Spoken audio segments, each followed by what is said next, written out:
It rains hard on a covered thing. It rains not hard on an open thing. Today we shall talk about how to end dukkha, suffering, according to Buddhism. The Buddha taught that each of us could come to the very important point of the cessation of dukkha. So I shall talk about a simple and direct method of practice according to my own experience. I can assure you that this method can really release you from dukkha. When we talk about a method to end dukkha, the words are one thing and the practice is quite another. The method of practice is a method of developing sati, awareness, in all positions, standing, walking, sitting and lying.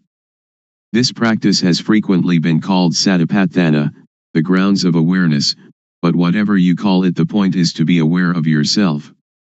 If you are aware of yourself, then moha, delusion, will disappear. You should develop awareness of yourself by being aware of all your bodily movements, such as turning your hands, raising and lowering your forearms, walking forward and back, turning and nodding your head, blinking your eyes, opening your mouth, inhaling, exhaling, swallowing saliva, and so on. You must be aware of all of these movements, and this awareness is called sati. When you have awareness of yourself, the unawareness, which is called moha, or delusion, will disappear. To be aware of the movements of the body is to develop sati. You should try to develop this awareness in every movement. When you are fully aware of yourself, there arises a certain kind of panya, knowing, in the mind that knows reality as it is. To see yourself as you are, to see Dhamma, actuality, the way things are, the truth of nature, of existence.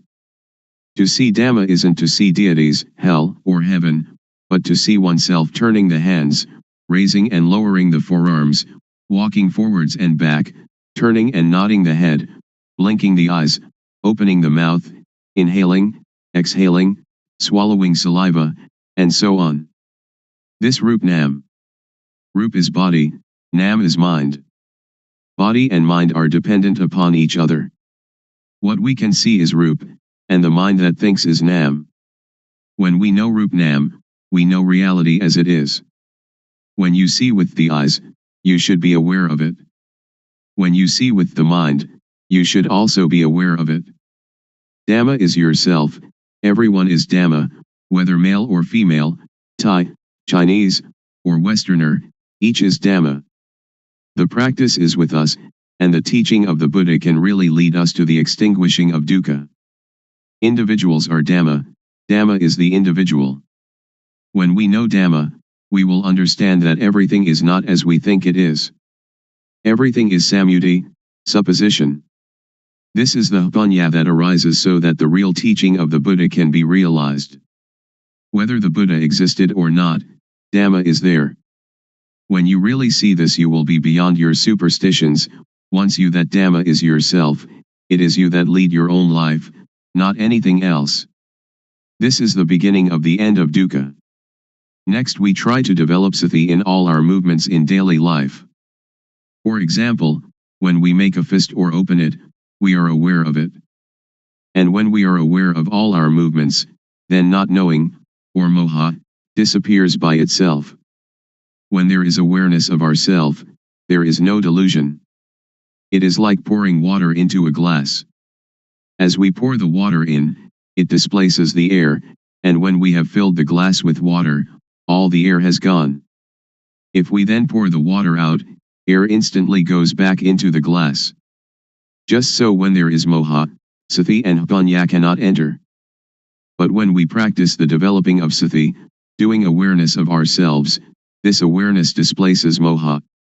When there is sati, moha cannot arise. Actually there is no dosa, moha, lopa, anger, delusion, greed. Why not? As you are listening to me talking, how is your mind? Your listening mind is natural, and free from dosa, moha, lopa. Now we come to know sasana, religion, Buddha sasana, Buddhism, papa, sin, and punya, merit. Papa is stupidity, punya is cleverness or knowingness. When you know, you can relinquish. Sasana is the individual, and Buddha sasana is the sati punya, awareness knowing, that enters and knows the mind. The word Buddha means one that knows. In developing sati in all our movements we develop total awareness in the whole body. When thought arises we see it, know it, and understand it. But in the case of common people, they are part of that thought, so they cannot see the thought. Suppose that we are in a mosquito net, which is inside a room of a house. We must first come out of the room and the house to see that we were also inside them. Thought is the same. We cannot see it if we are part of it. We must come out of it in order to see it clearly. When we see it, thought stops. It is just like bringing a cat into our house to get rid of the rats that are disturbing us. Cats and rats are enemies by nature. At first the cat may be very small and very weak, while the rats are large and full of energy. So if the cat pounces on a rat, it is dragged along as the rat runs away, and, after holding on for a while, it must let go. We cannot blame the cat, but we must feed it. We feed the cat often, and soon it is very energetic and very strong. Then, when the rats come, the cat can get them. When the rats are caught they die of shock at once, before the cat eats them. Thought is the same. If we develop sati, then when thought arises we become aware of it, and it stops. The thought does not continue, because we are aware of it. It disappears because we have sati, samadhi, setting up the mind, steadiness of mind, and punya all together at that moment. Sati, or awareness, means to be alert like a cat watching for rats. When thought arises we do not have to be a part of it. It will arise and disappear by itself. When there is sati, there is no moha. When there is no moha there is no dosa, moha, lopa. This is called nam-rup, nam thinks, and we know the deception, we know it in time, we know the protection, we know the cure, just this is sati. Sila, keeping moral precepts, is normality. Sila is the result of a normal mind. This is the same as sati, samadhi, punya. The method to develop the total awareness that can end dukkha, as I understand it, and as I believe the Buddha taught, is to practice in our daily life. So we need not sit cross-legged with eyes closed. If we sit like that we cannot work. If a thief comes, he will succeed in robbing us, so we should open our eyes, and then we can work at any kind of work and all the time we can practice the developing of sati. Whether we are students, teachers, parents, sons, daughters, policemen, soldiers, or government officials, all of us can fulfill our responsibilities while practicing developing sati. Everybody can do their duty practicing developing sati. How? Since we do not sit with eyes closed, we can go on with our duties and see our mind at the same time. The mind has no real self. As soon as it thinks, we see it, we know it, we understand it. To develop sati is to shake the knowing element of a person. Everybody has the reality in their own mind, but if we cannot see it we do not understand it, but it is still there. Now if we look we see it. When we see like this, it is called seeing Dhamma. Seeing this kind of Dhamma can get rid of dosa, moha, lopa. Magga, the noble path, is the way of practice leading to the cessation of dukkha. The way of practice is to be aware of thought. Our body works according to our duties and responsibilities, but our mind must see thought. Dukkha arises and, because we do not see it, it conquers and enslaves us, it sits on our head and slaps our face, but if we can see it, know it, and understand it, then it cannot defeat us. Dukkha is like a leech that attaches itself to us and sucks our blood. If we try to pull it off, it is stubborn, it resists, and we hurt ourselves more. But if we are clever, we simply use water mixed with tobacco leaf and lime, and squeeze the water onto the leech. The leech is afraid, and drops off by itself. So we don't have to tear it out, or to force it, in order to get rid of it. This is the same. Those who don't know try to stop dosa, moha, lopa, they try to fight and suppress it, but one that knows just has sati to watch the mind and see thought. It is like turning on an electric lamp. A person who does not know about electricity will try at the bulb instead of the switch, so the lamp does not light. But someone that knows about electricity knows how to use the switch, and the lamp lights up. Dosa, moha, lopa is like an electric lamp, the thought is like the switch. The thought is the cause of this derangement. If we want to eliminate the derangement, we come to the thought. When we have sati watching thought, dosa, moha, lopa cannot arise. Actually, there is no moha, no lopa and no dosa. We touch the switch here in order to have light there. We develop sati here in order to end all dukkha. Dukkha arises from moha. When we have sati, there is no moha and so no dukkha.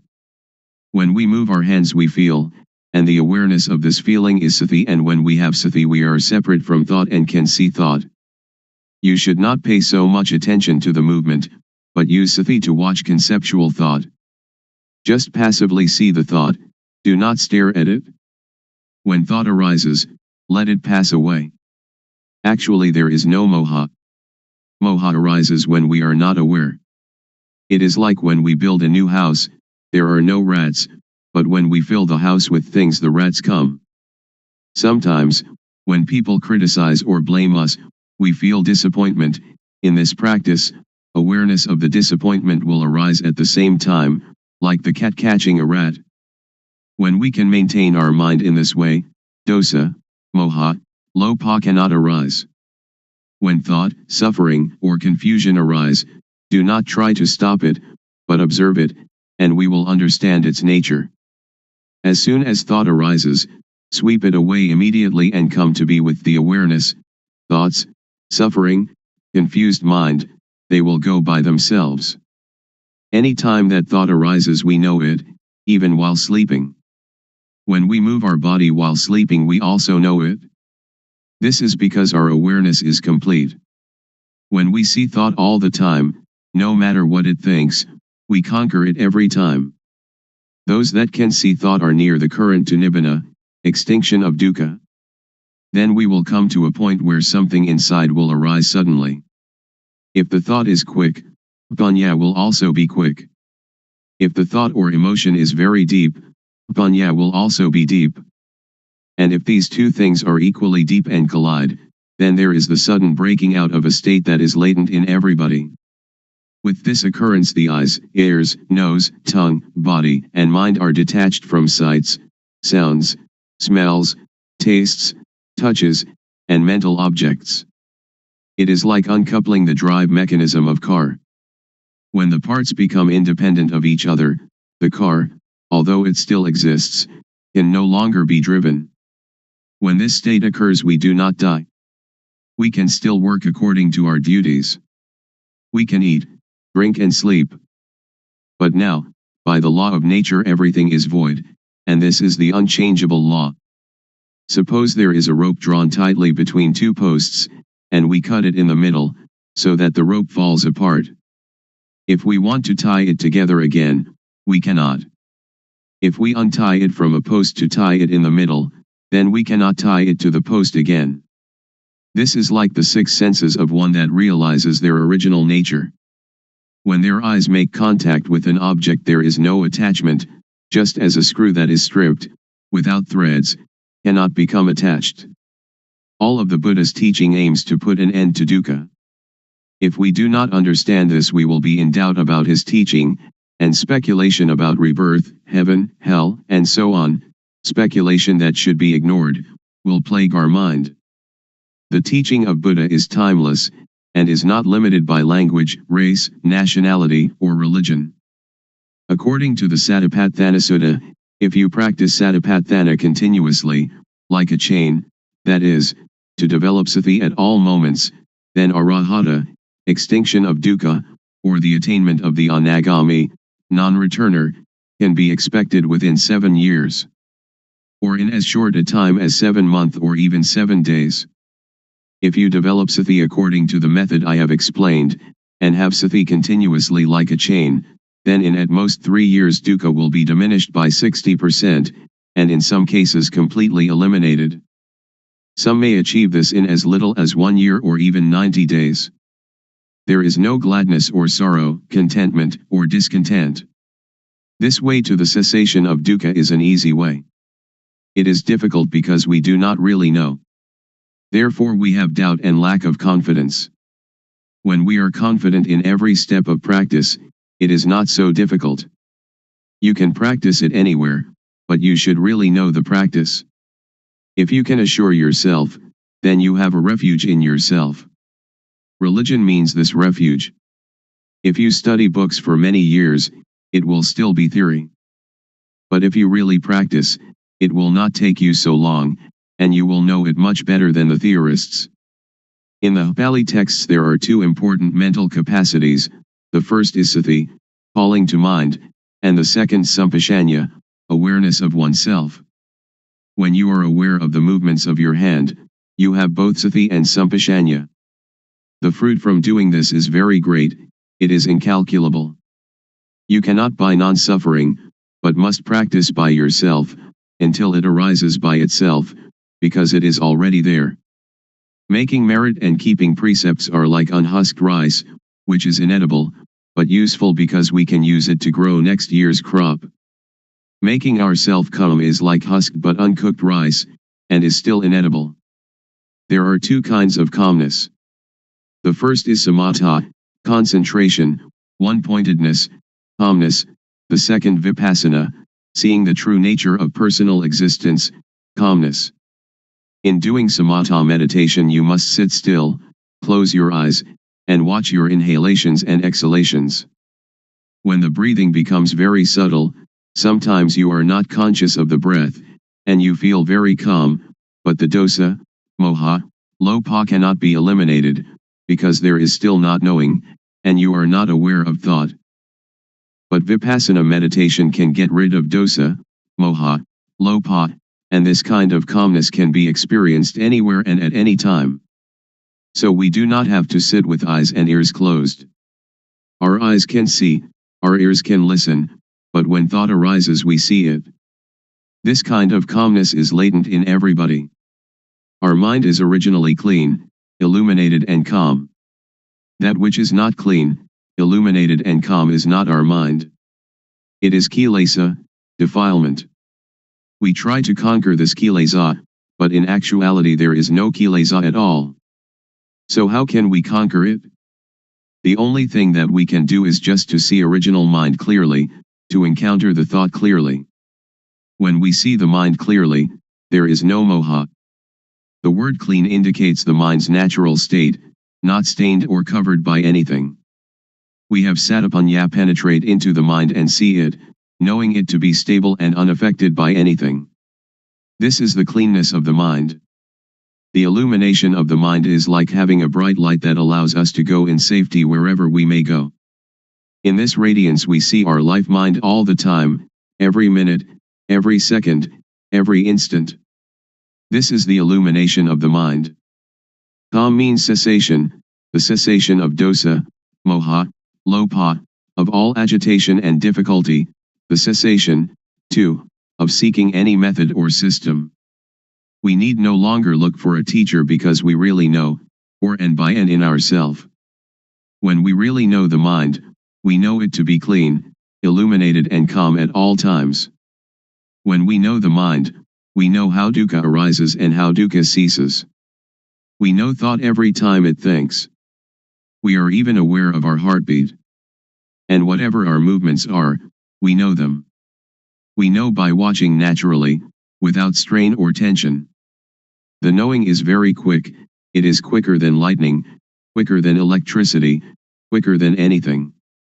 The knowing is the same as Hpanya, the same as Satipanya, Sati and Samadhi and Hpanya, they are all the same. The Hpanya really knows everything. Even when the slightest sound occurs, we know it. The wind touches our skin, we know it. Thought arising in any manner, we know it. When the thought is deep, the Hpanya is also quick. However quickly thought arises, the Hpanya knows the thought. This is called Patijjasamuppada, dependent co-arising. When there is no avidya, not knowing, the structure that gives rise to dukkha is broken, because the knowing is there. You may have heard that the Buddha cut his hair just once and it never grew again. This is a riddle. When hair is cut, it cannot attach itself again. This is analogous to cutting off avidya so that it cannot arise again. This is the inviolable law of nature, just like the rope that, stretched between two posts, cannot be tied once it has been cut. When we see this point, we know that it is latent within each person. Then why is it so difficult? It is not difficult, but it is also not easy. It is difficult and it is easy. There is a saying in northeastern Thailand, the poor are rich, the rich suffer. Why suffer? Why poor? The rich are rich in money alone, but poor in not seeing their own nature. The poor are rich with law of nature. Money cannot bring anybody to this point. Every person has the same ability to reach this point, because everybody has it. It does not matter whether we are woman or man, Thai, Chinese, or Westerner, and it is not dependent on religious belief. We all have the same original mind. This is the law of nature, just as everybody is composed of the same four elements. I can assure you that each and every person can practice, but you must have a sincere mind. I believe the saying that Dhamma existed before the arising of the Buddha. The Buddha was the first one to discover it. Before the Buddha, Dhamma was concealed. The Buddha only uncovered Dhamma. This true nature exists in every person. When you stand up, this nature stands up with you. When you sit, it also sits. When you sleep, it sleeps along with you. When you go to the toilet, it accompanies you to the toilet. It goes everywhere with you, so you can practice everywhere. So you should know how to practice, you should know how to see thought. When you know the source of thought, this is a very important point. From this point the way will reveal itself. When we have the right view and the right path, then certainly we will reach the goal. In listening to a Dhamma talk, in giving charity, in keeping precepts, in practicing samatha meditation or even vipassana meditation, if we do not reach this goal they are good only in a worldly sense, but not in the real sense. If we do not give charity or keep precepts or practice meditation, and still reach this point, then everything is done, like the sky covering the earth, it covers everything. So the 84,000 discourses in the Tipitaka, the Pali Canon, which is the whole teaching of the Buddha, are included in this point. If you study the entire Tipitaka, you should come to this point. If you finish the entire Tipitaka but have not come to this point, then you still have doubts, and therefore dukkha. Now we do not have to learn any sutta, the discourses of the Buddha, Vinaya, the code of monastic discipline, or Abhidhamma, the systematic analysis of the teaching found in the suttas, which together comprise the Tipitaka, but we have to come to an awareness of this point. When we reach this point, we will know the whole of the Tipitaka. Once the Buddha, walking in front of the forest with a number of monks, grasped some dried leaves and asked those monks, the leaves in the forest or the leaves in my hand, when compared which are more? The monks answered, the leaves in the whole forest are much more than the leaves in your hand, venerable sir. The Buddha then said, Dhamma that I know is great, like the leaves in the whole forest. But Dhamma that I teach you is like a handful of leaves. Please understand the meaning, the Buddha teaches only dukkha and its extinction, nothing else. Studying texts, giving charity, keeping precepts, Practicing samatha meditation or vipassana meditation should bring us to this point, otherwise they are useless. When we reach this point, everything is done. So open up the covered thing. Because every person has doubts in seeking the method to be free from confusion, today I will talk about the method and about the practices that I developed previously. Formerly, I learned many kinds of gamatana, meditation, lit. Working ground, such as inhale bud, exhale, do, and sitting cross-legged with eyes closed, all sorts of methods like that. I learned internal recitation of sama arahang. And I practiced the method of the rising and falling of the abdomen. This is also a method of inhalation and exhalation. And then I came to the method of breath counting, yet another practice of inhalation and exhalation. Then I came to practice anapanasati, awareness of in and out breaths, knowing the short inhalation and the short exhalation, and also knowing the long inhalation and the long exhalation. These kinds of methods that I practiced, I didn't have any insight. These kinds of methods lead to calmness, but it was a different kind of calmness that I was seeking. Most people are seeking calmness, but the sitting calmness is the calmness that is not calm. So I continued my seeking to encounter the truth. Truth is the reality that is latent in everybody, regardless of nationality, language, or uniform. What is latent in everybody is what I was seeking, until I found it and could see it clearly, could understand it clearly. That is the real calmness. There are two kinds of calmness. The calmness that is not knowing needs to sit quietly and to sit alone. That is not real calmness. The calmness that I am going to tell you about today is the calmness that we don't have to seek. Why don't we have to seek it? Because we know the end of dukkha, suffering. This is called calmness. And we don't have to learn from anyone else anymore. Now, everybody, please listen carefully. First, the method that led me to find real calmness. Without paying any special attention to any point, I just do the movement, and just have sati, awareness, knowing all postures and all movements, such as standing, walking, sitting, lying, bending, stretching, and all the movements.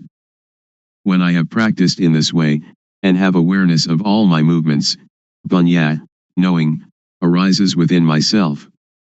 Aware of myself, not others, I know rup, body, I know nam, mind, I know the disease of rup, I know the disease of nam. There are two kinds of rup disease, nam disease. Disease in the body, such as headache or stomachache. With this kind of disease we have to go to the hospital to see the doctor. The doctor will check the body and the cause of the disease, and, knowing the nature of the disease, can apply the medicine that cures it. Then we recover. Another kind of disease is when the mind thinks and we are content or discontent, glad or sad. This kind of disease cannot be cured by the doctor in the hospital, but you have to study yourself until you know the source of thought. To cure this kind of disease you have to study yourself until you really know. When I know the source of thought, I have found calmness, but only a small amount of calmness arises. The real calmness is when we can cease to seek, when we don't have to run around to find anyone else, that is called calmness. I continue to do more awareness of myself, panya rises, and I know dukkang, anajang, anatta, suffering, impermanence, not self, and I know samyati, supposition. Whatever supposition exists in the world, know it completely, know it to the end, know it to the whole, and know everything that is in the world.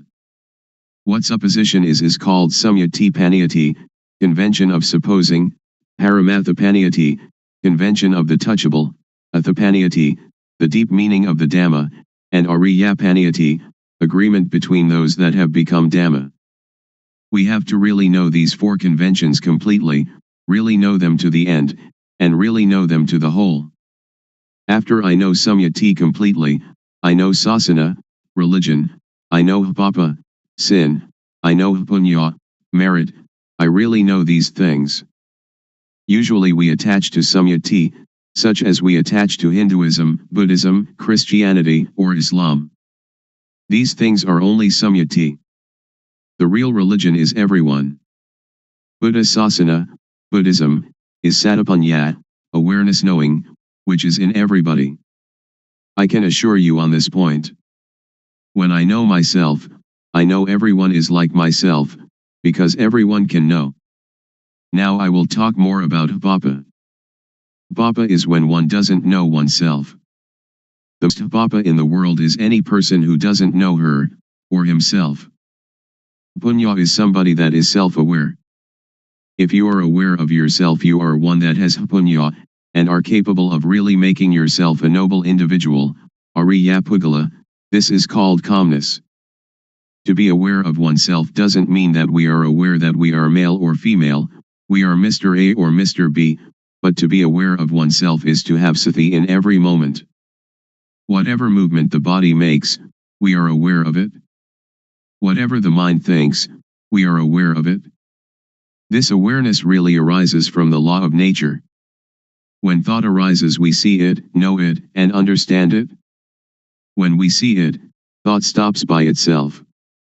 When thought stops, panya arises, and we know the source of dosa, moha, lopa, anger, delusion, greed. We know that dosa, moha, lopa is not in ourself. Whenever we cannot see our own life, cannot see our own mind, in that moment we are unaware of ourself, we forget ourself. When we are unaware of ourself, dosa, moha, lopa arises. When it arises, we suffer. Everybody hates dukkha, but we don't know dukkha, so we seek calmness. Therefore we cannot have calmness just by sitting. That is not the way to calmness. The calmness that I mean is the calmness of freedom from dosa, freedom from moha, freedom from lopa, and this kind of calmness is in everybody without exception. Knowing this, I can guarantee that every person can attain this calmness.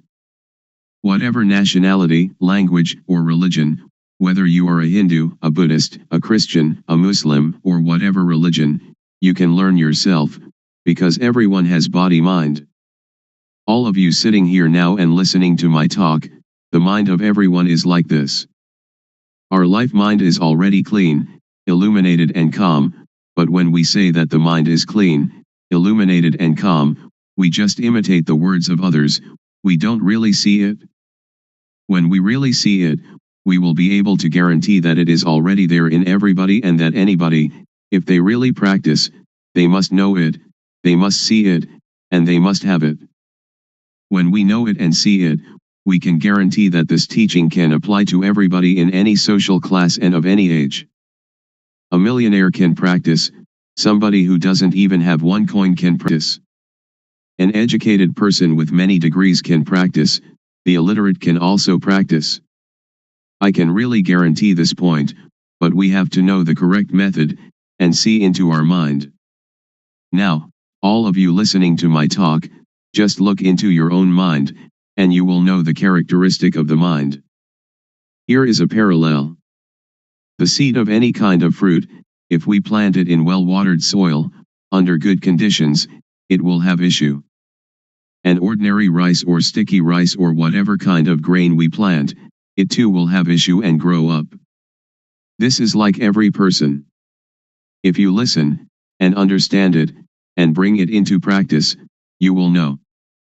When we don't know and we don't understand, it is like the thin grain, or the husk without any grain inside. When we plant it in the paddy field, it has no shoot, it doesn't grow up. This is the same as when people who come to teach don't really know themselves, they teach others, so other people do not know. I will raise another parallel. Suppose that during daytime the sunlight is dull, but actually the sun is always bright. Our mind is like the sun, it is clean, illuminated and calm, like the sun all the time. But whenever we lose our way from the source of our life mind, we will not see where Buddha is, we will not know where Buddhism is, and we will not see where calmness is. When we don't know, we seek teachers, but that is for somebody who doesn't know. If you want to have calmness, or Buddha, you don't have to do many things. Just come to see the source of your own life. When thought arises, don't enter into the thought, but cut away the thought and come out of the thought immediately. Do it like the cat and rat. When the rat emerges, the cat pounces upon it immediately. The thought is the same. When it thinks, sati or panya will know immediately, thought is stopped. Do it often in this manner. Or it is like boxers. When we face the fighter we have to fight, we punch to the eyes. The fighter will not be able to fight us. Dosa, moha, lopa is the same. When we come to this point, Buddha will arise within ourself. Buddha is the mind that is clean, the mind that is illuminated, and the mind that is calm. Each of us, we are not angry for 24 hours, we are not greedy for 24 hours, but only moha, we do not know it. When we come to know this point, we will know more and more. Panya will arise and arise. It is like pouring water into a bottle. The water in the bottle will come up to the brim. When it is full to the brim, we cannot put anything in it. Sati, samadhi, panya, awareness, setting up the mind, knowing, is the same thing. This can be called calmness in Buddhism, or it can be calmness in Christianity, or we can call it whatever we like. Truth is in everybody. When one knows it, one can live in the world without any dukkha, one can do any work without dukkha. Whether one is a teacher or merchant or parent or worker, only when one knows the method of practice, when one comes to the end it will decrease by itself. It is like a leech attached to our skin. We don't have to force, to tear it out, but just bring some lime and tobacco leaf mixed with water, squeeze it onto the leech, and the leech will detach by itself. When we come to know this point we will have no doubt, and we don't need to seek any more teachers. We will know that the end of dukkha is here. Today I have talked about truth, appropriate to the time. I will finish talking now. Anyone that has any questions, feel free to ask.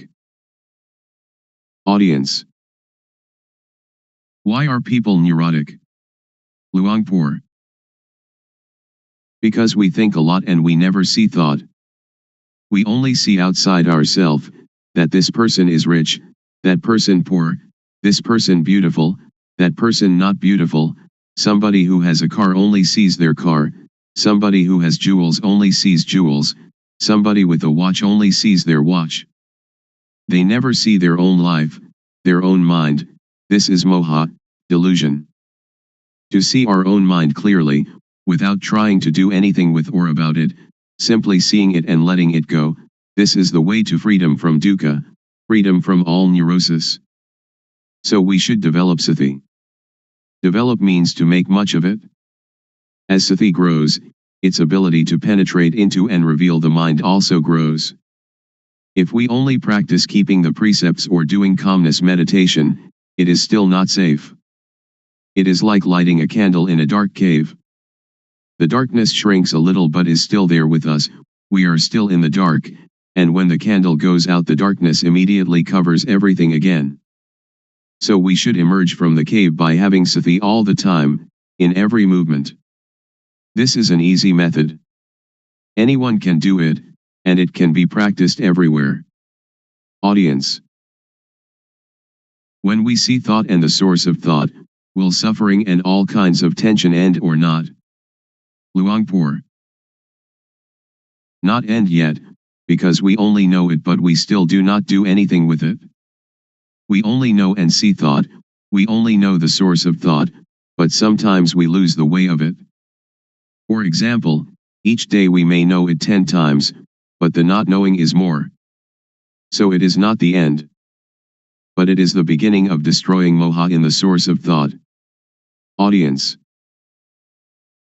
I would like to ask, during Luangpor's practice, before coming to the end, was there any point where you had doubt arising, and was there any sign that released you from the doubt whether there was any more moha or not? Luangpor. It has a sign, but not a physical sign.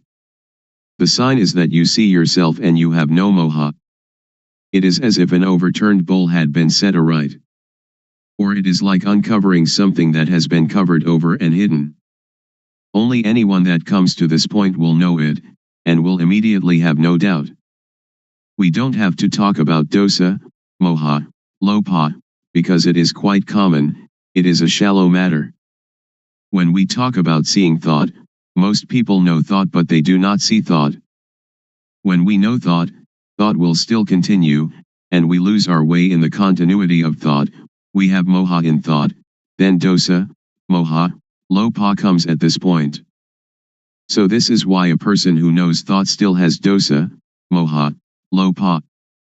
Audience. In seeing the thought, does the mind talk inside? Luangpor. No, not the mind talking inside. When we see it, it is detached. It is like the leech. When we know thought, it is like trying to pull the leech out of the skin. But when we really see it, we don't have to force the leech, but only put tobacco leaf and lime mixed with water onto the leech, and the leech will detach by itself. So if we really know, we don't have to listen to anybody. It is like we are sitting here now, we don't have any dosa or lopa, and we only have moha, because we do not see our life. When we see and know our own life all the time, dosa, moha, lopa cannot arise. So our mind is clean, our life is not dirty, there is no external sign, people cannot see, but we know and see ourselves. Audience. Luangpor says that when we see thought, thought will stop immediately. I am not sure about this. If it is true, I would like to ask, when we see thought and thought stops, do we know what the next thought is? Luangpor. Don't pay attention to the next thought. Only see the thought, it will stop by itself. Don't pay attention to where the thought comes from. When we see it, dosa, moha, lopa cannot arise. Audience. Luangpor teaches to see thought. Who is the one seeing the thought? Luangpor. Don't seek the subject, and we will see that one is the refuge of oneself. And that is the real refuge. We can either say the person knows, or we can say that Satapanya knows, whatever we may say, because there is no self that we can catch and take a look at. Because to see and to know are two different things. To know is entering into thought, and thought continues. Audience. I have listened to Luangpor, and have the feeling that thoughts, and emotions like gladness and sadness, are something external. They are like rice and curry, which we can make use of, we can eat them, and we can see them. But when these things arise in us, we cannot see them, either thoughts or emotions. This is not a question, but I would like Luangpor to make it clear. Luangpor. To see thought is one thing, to know thought is another thing. When we see thought, we can detach from thought. When we know thought, we still attach to thought. So knowing thought is the knowledge that belongs to avidya, not knowing, the knowledge of a person who has no jnana. But with the knowledge of one that has jnana, to know and to see can be separated. It is vidya, knowing, or jnana. Jnana and vidya will separate thought apart, and that is the end of dukkha. So one that has jnana knows like this. But I can assure you that all of you here can do it. Please try it yourself. Just to listen you cannot know it. It is only memorizing. If we practice it, we will come to see clearly, to know really. This is our own knowledge, so it is called buddho, which means to see, or to detach. Audience. When we know truth, and we know it clearly, is there any guarantee that, after knowing the knowledge will not disappear again? When we know, do we know for good, or can it disappear? Luangpor. It is something inside us. It does not disappear. Suppose we know our eyes. We have our eyes all the time. This is the symbol that everyone has it and can teach it to others. I can assure you that all of you here, practicing this method, will not take longer than 3 years to know. Audience. Luangpor, would you please give a blessing to all those here? Luangpor. When a monk gives people the moral precepts and a blessing, that is one kind of goodness, but the real morality and real blessing is alertness and awareness of yourself. Please, each of you, practice the awareness wherever you are, at home or the office, in all movements, and that will become the real morality, the real blessing. The real morality, the real blessing will occur when you know, you see, and you understand by yourself, and when you respect yourself. Then it will not rain hard on that. Today is an important day, that we gather to listen to my talk on truth. What I am going to talk about is what I experienced. I have practiced it, and the result it has given me is that I have no doubts. All of you here want no dukkha, suffering, like myself I suppose. In reality, in actuality, there is no dukkha, we suffer only because we don't know it. All of you listening to my talk right now have no dosa, anger, no lobha, greed, and no moha, delusion. The origin of the mind of human beings in every nation and of every language is as such. Please set up the mind to listen, and bring it into practice. First of all, we have to practice awareness. Most people do not understand, so they try to find calmness, but without success. I did that also. I sought calmness, but I didn't know where calmness was. Now I would like to talk about another kind of calmness. The calmness of freedom from not knowing, because we know and because we are alert. The calmness of freedom from uncalm, of freedom because when we practice the correct method of awareness we will know the supposition of everything there is in the world, because the awareness of ourself will bring panya, knowing. There are 4 kinds of panya, knowing by memorizing, knowing by recognizing, clearly knowing, and really knowing. And all these panya are in every person. Sajja means truth. There are 4 levels of knowing Dhamma, to know Samyati Sajja, conventional truth, Paramatha Sajja, directly contacted truth, Atha Sajja, the deep truth, and Ariya Sajja, the fundamentally transforming truth. And this can make anybody become a noble individual, regardless of social class or language.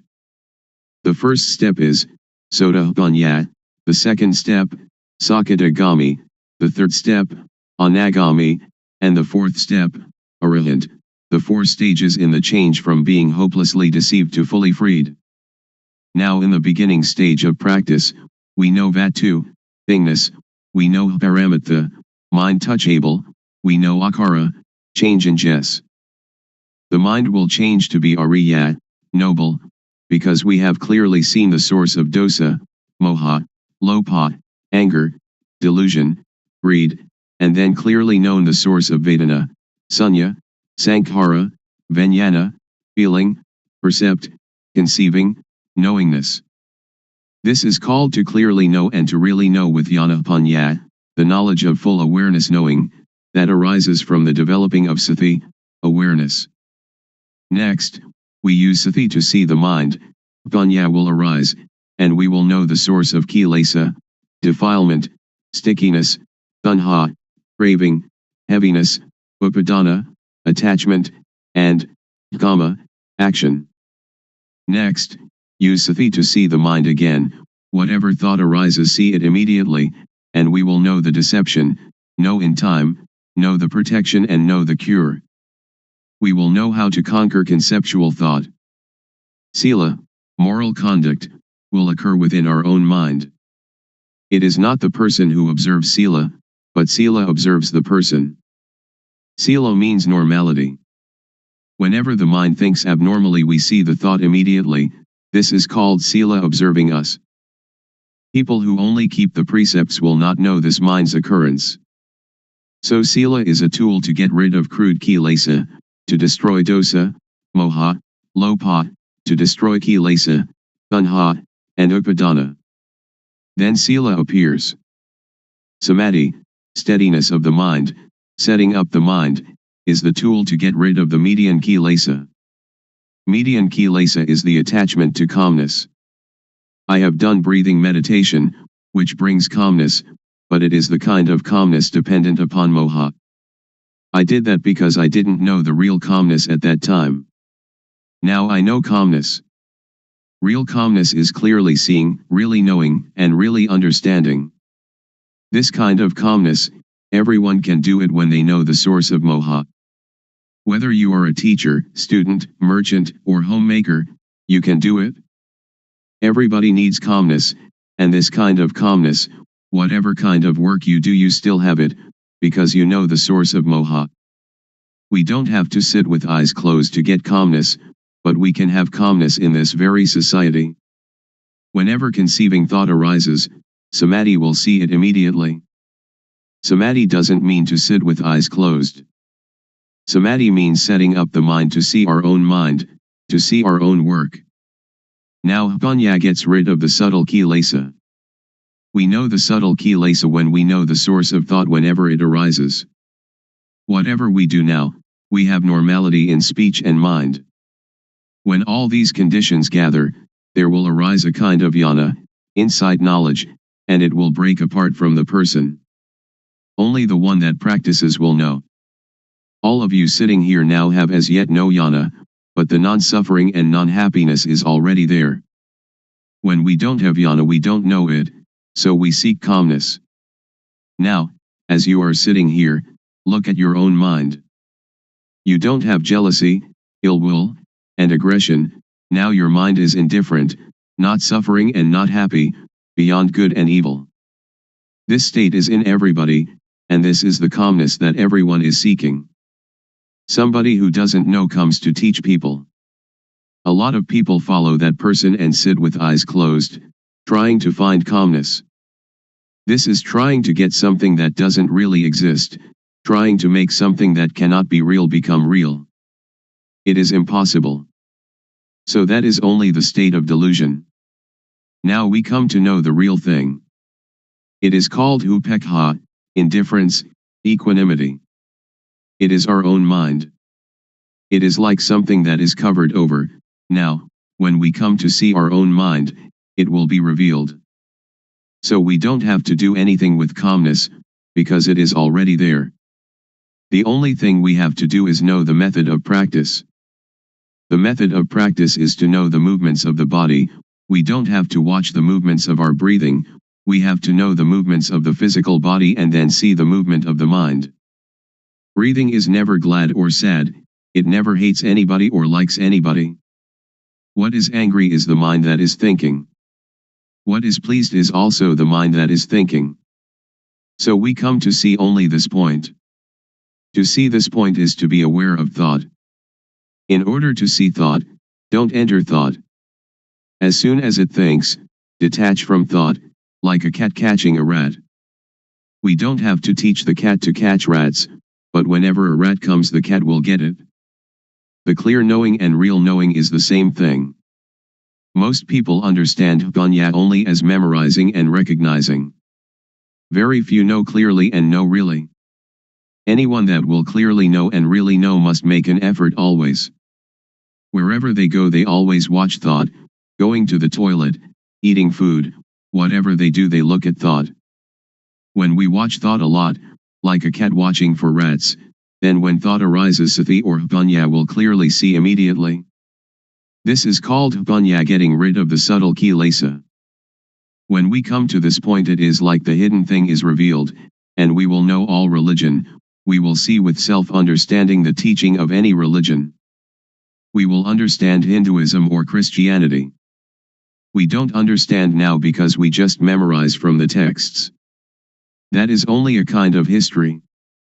Now we come to study at ourselves. Reality is in us. Texts are only the words of other people. We come to see our own mind, and we will be another knowing individual.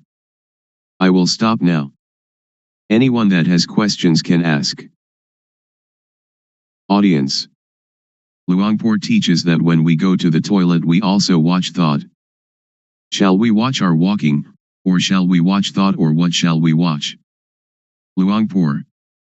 Thought arises even when we do not pay attention to it.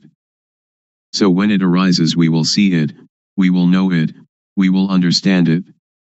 If we pay too much attention trying to see it, it will not think.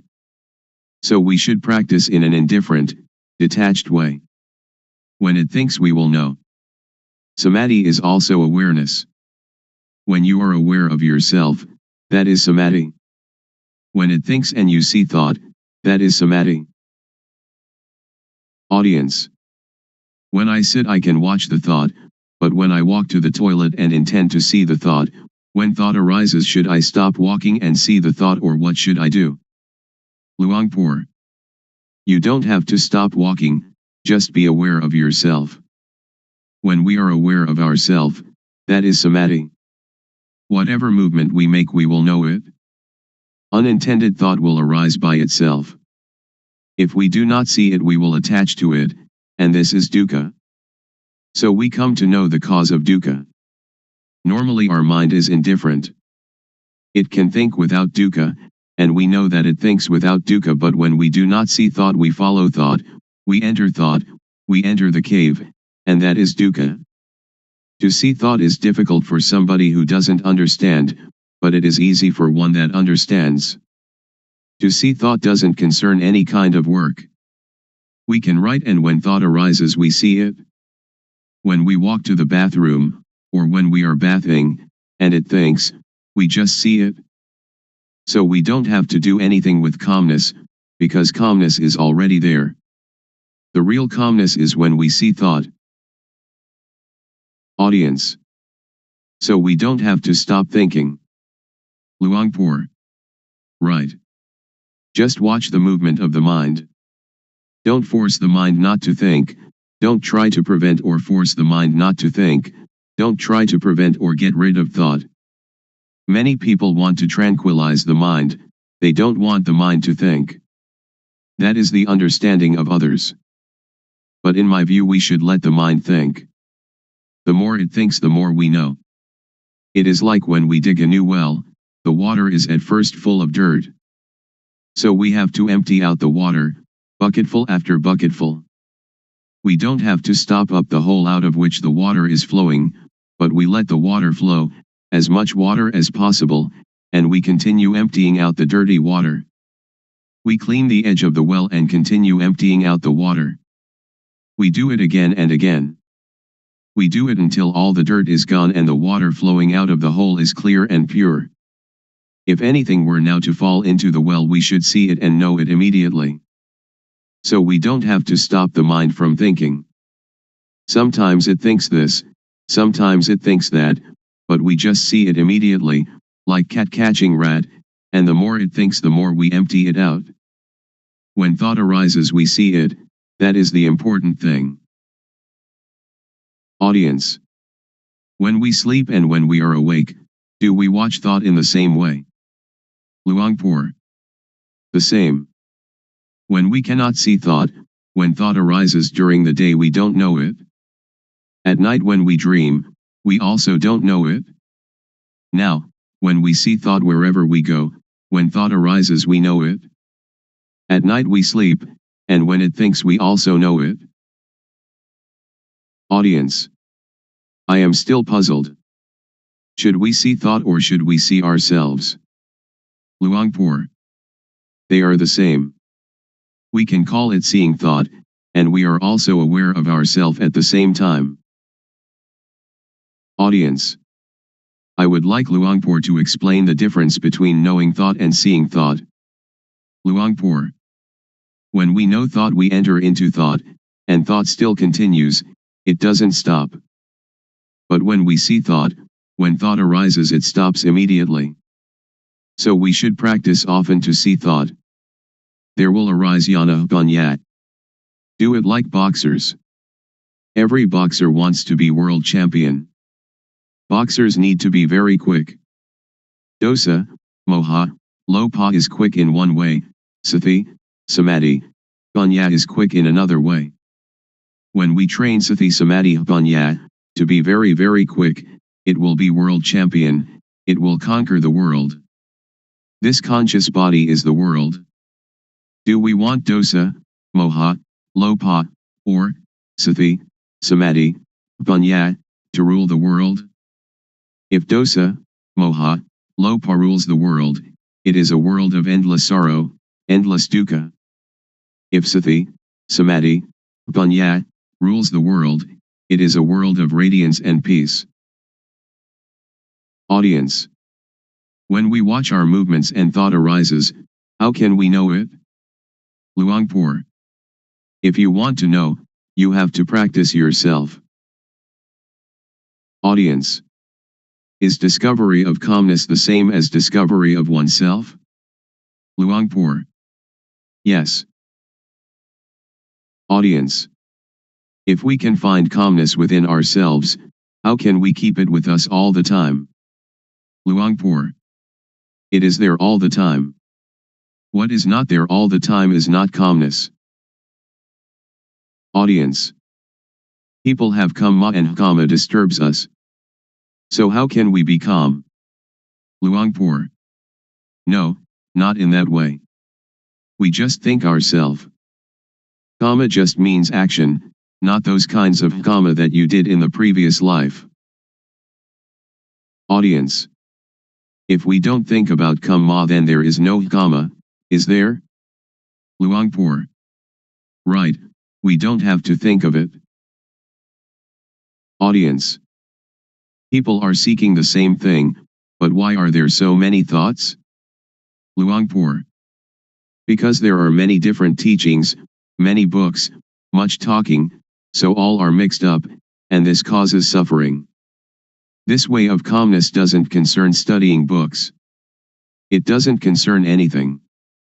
When we read many books, or listen to many teachers, we only have knowledge for talking, so we don't have the experience of the real calmness.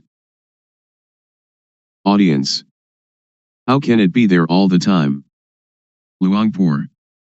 If we add colored dye to water, people say that the water is red, or the water is black, or whatever color it is. But in reality water is colorless, and if what is not water is removed then we see it. Upekkha is the mind's natural state. It is present in everybody without exception. When somebody becomes very angry, upekkha anchors that person just like a ship's anchor and therefore they don't die of shock. When somebody becomes very very greedy and would like to take a great deal away from others, upekkha is like a ball and chain, holding back and moderating the greed, so that it doesn't totally unbalance that person. So upekkha is already there, we don't have to seek it. It is like the sun when it is hidden by clouds. Dosa, moha, lopa, when it arises, obscures upekkha. But when we clearly see our mind, upekkha is uncovered. Audience. Luangpor said that gladness and sadness are the same thing. How can they be the same? Luangpor. They are dukkha. Gladness is one kind of dukkha, sadness is another kind of dukkha. Unknowing people live with dukkha, eat with dukkha, walk and stand and sit with dukkha, sleep with dukkha, wherever they go they bring dukkha along. When they see a movie they laugh, laughter is a form of dukkha. When they meet with sadness they cry, crying is a form of dukkha. Gladness and sadness, both of them are forms of dukkha. Just so, I imagine that there are two kinds of darkness, white darkness and black darkness. When we earn a lot of money we are glad. That is dukkha. It is the white darkness. When we lose money we are sad and the mind thinks angry thoughts. This is also dukkha. It is the black darkness. But both are dukkha.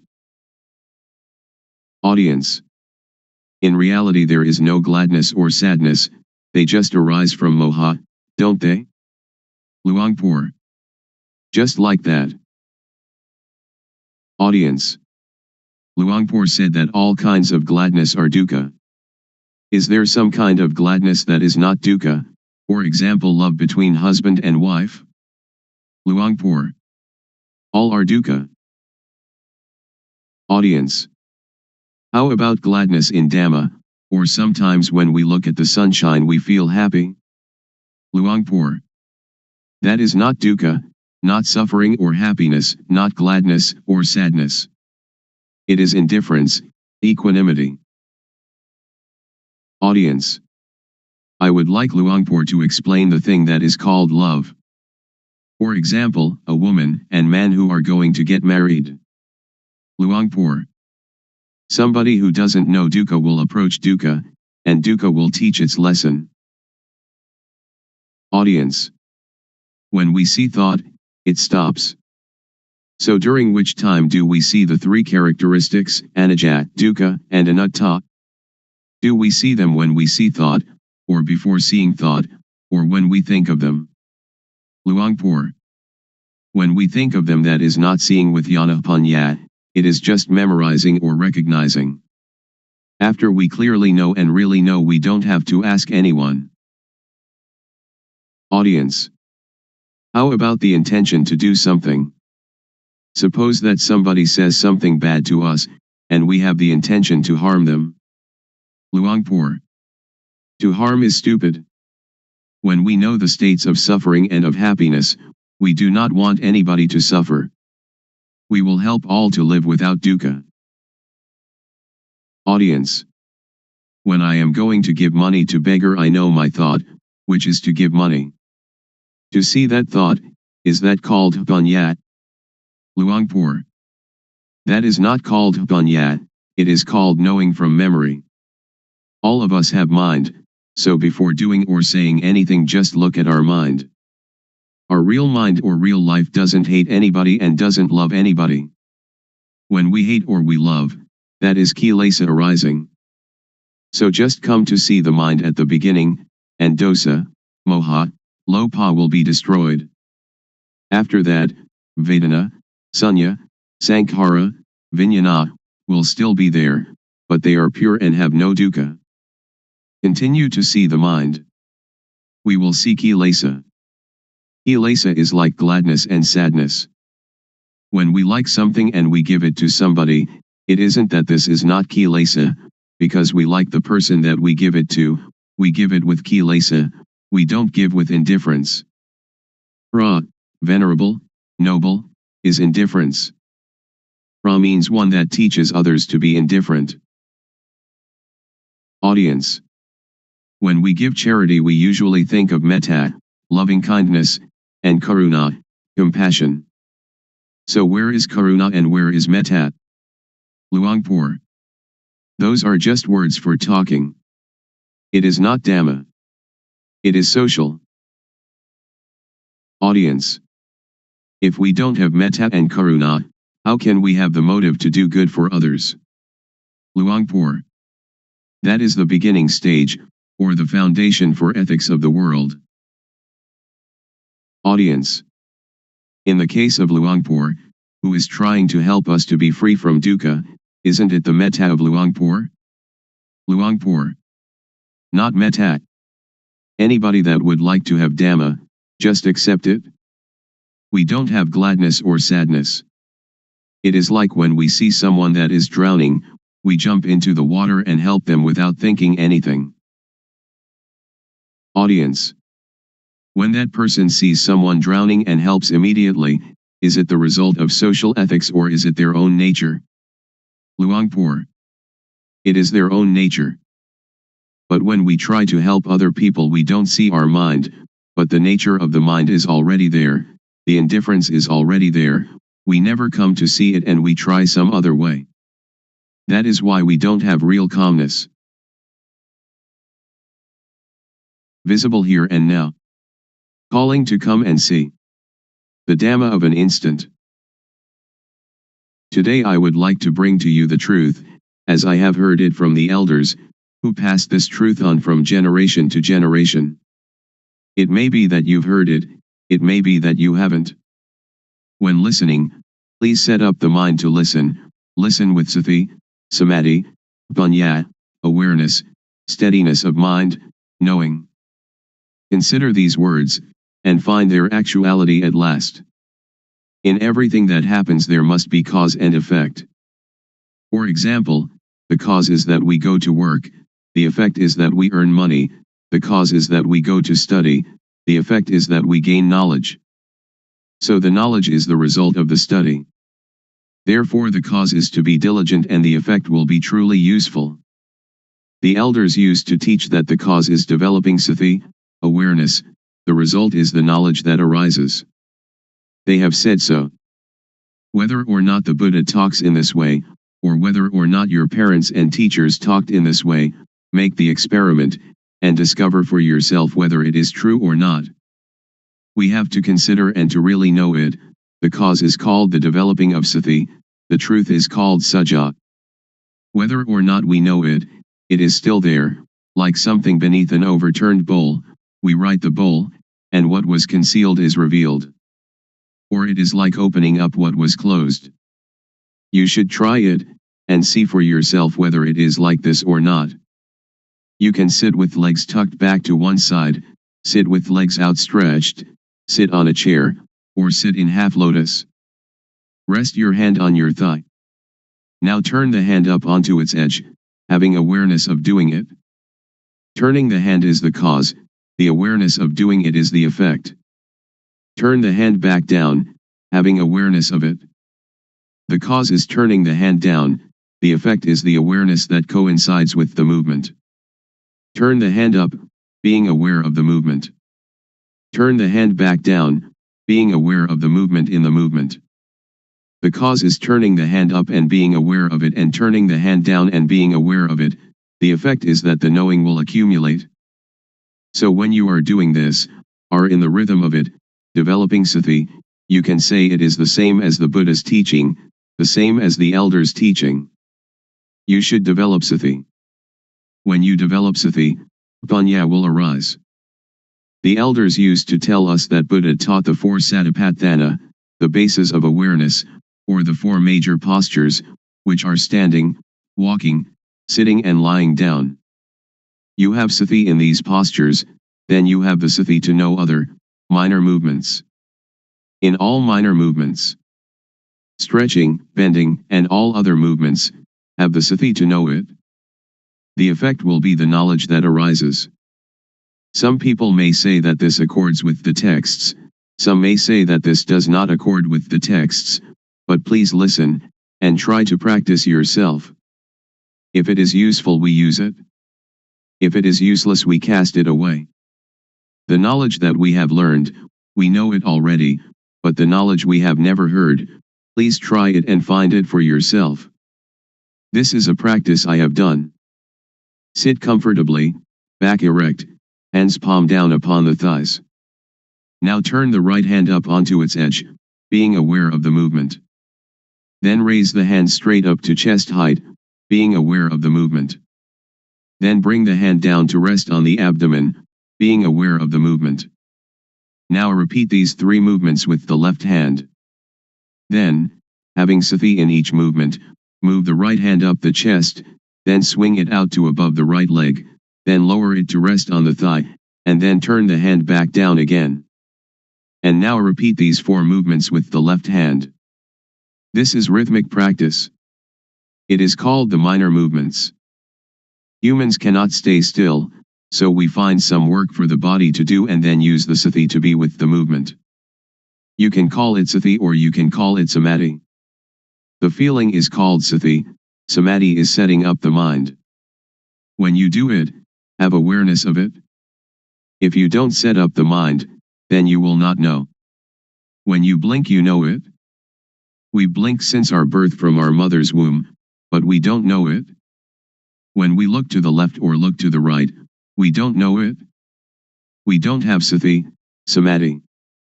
We have only the usual sati samadhi but we don't set up the mind to know it. If we set up the mind to know it, the sati will be newly built sati. Samadhi is setting up the mind. We breathe since we were born from our mother's womb, but we don't know it. Now we set up the mind, and breathe in and out, then we know it. When thought arises, then we know it. The knowing is caused by the developing of sati. So I would like all of you to take this teaching and use it. Ordained, all right. Not ordained, all right. Believe any religion, all right. Wear any uniform, all right. Keep the precepts, all right. Don't keep the precepts, all right. Give a lot of charity, all right. Don't give any charity at all, all right. If you don't develop sati, then you will not know, even though you make merit, keep the precepts or practice a lot of calmness meditation. The knowing will arise because of the developing of sati. When we have more and more awareness, then the unawareness, which is moha, or delusion, will fade away. When we have more and more sati, more and more samadhi, panya will arise. This is called panya parami, the perfection of wisdom. I do not talk according to the texts. Panya is already there. Parami means the readiness to know, if we practice in the right way. If we practice in the wrong way, then we will not know. Now if we know the real thing, not knowing outside ourself. We know within ourself. We know ourself. Sitting here we know ourself to be Rup Nam, body, mind. Turning the hand up is Rup Nam, turning the hand down is Rup Nam, continuing turning the hand up and down is Rup Nam. This is knowing Rup Nam. Then we know the action of Rup Nam. When Rup acts, Nam acts simultaneously. When Rup Nam acts we know it. We know it because of the developing of sati. Panya arises because of the developing of sati. We know Rup disease, Nam disease. This born Rup has disease, like headache, stomachache, fever, and so on. Another kind of Rup disease, Nam disease, thought is Nam, but when it thinks it is the Rup. When some people talk and that makes us satisfied or dissatisfied, our mind has disease. Really know this thing. The developing of sati is cause, the arising of panya is effect.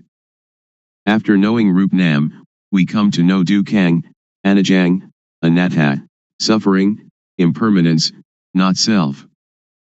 People have taught that dukkang, anajang, anatta, is white hair, wrinkled skin, broken teeth. That is true, but not true according to the developing of sati. The developing of sati will cause panya to arise, that turning the hand up is dukkang, lowering it is dukkang.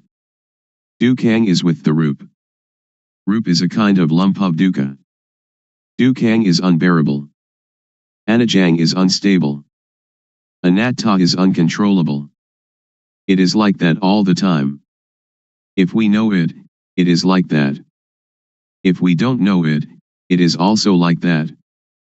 So Dhamma, which makes a person become a Buddha, is there before the Buddha. Dhamma exists in everybody. It depends on the owner of each body to make this knowing happen. If we are able to know it, then we will know it. It is like the overturned bowl, whether it is overturned or set aright is up to us. Now we come to know sammuti, supposition. Know all kinds of samyati completely.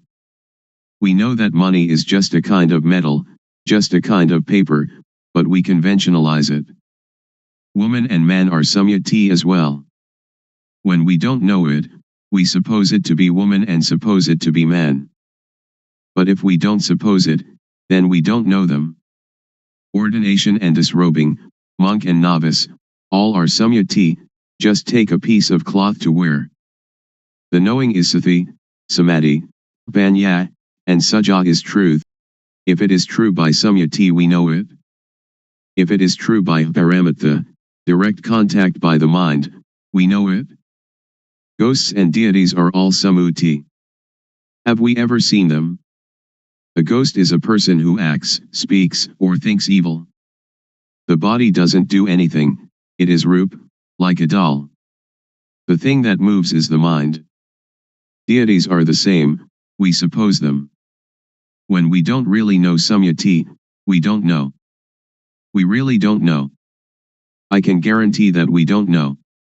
I myself didn't know. But others may have, I don't know.